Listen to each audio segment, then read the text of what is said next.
Hi, my name is Kendall Kitchens, and this is Outside the Box. This is the second vlog for online and social media applications, and today I'm going to be talking about convergence and the positive and negative effects that it has had on the world, and just all the ways that it has impacted it. So to start off, convergence is typically defined as a meeting point. It's like if you're talking about lines, it's like the converging point. It's the area where two lines meet if they're intersecting. It's really just kind of a unification of different things that all come and join together.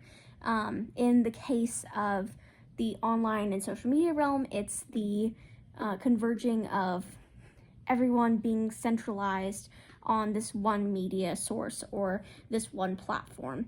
And for the most part, well, I won't say for the most part, there has been a lot of good to come out of the convergence of different media and technologies.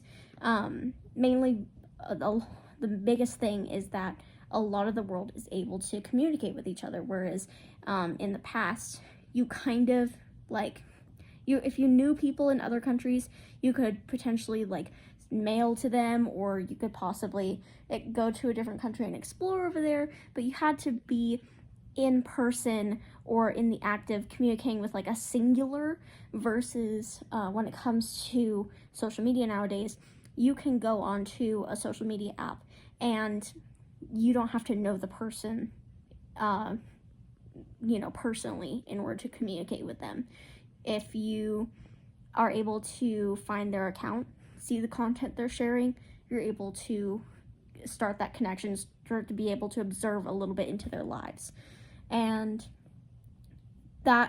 it's good in a way because we're able to learn so much more about the world that we're living in and gauge information about how other people live and be able to stay on top of things such as the news. However, a lot of negativity comes in when people go online and start sharing false information or information that could be harmful to other people. Or when everyone is online, a lot of your world is not private anymore. We have lost a lot of the sense of privacy that we used to have.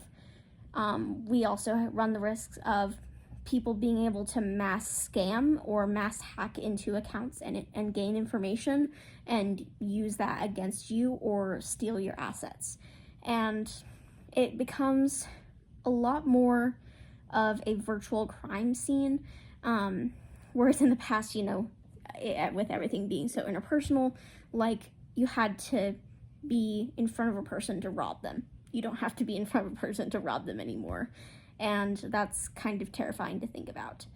But, in a way, because we're able to communicate so much with each other now more than ever, we're able to develop things much more quickly because we don't have to sit here in the dark in one corner of the globe and think, oh man, that would be really cool if that existed. Well, you learn that it already does exist, and then you're able to start working to say, okay, we don't need to focus research on this area anymore. We can take the research that someone else has done and move on to bigger and grander things.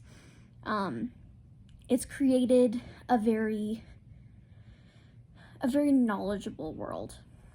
Yes, we still do have issues of people not being as educationally seeking as others, and I do think that in some ways social media also dampens that, because some people, they'll focus too much on just getting those short hits of dopamine, getting the small bits of content they enjoy and not thinking about anything else, and it kind of hampers them in their own mind.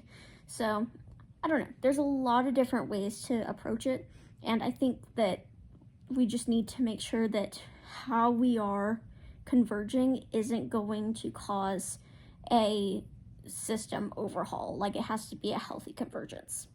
That's all I have. Thank you for listening.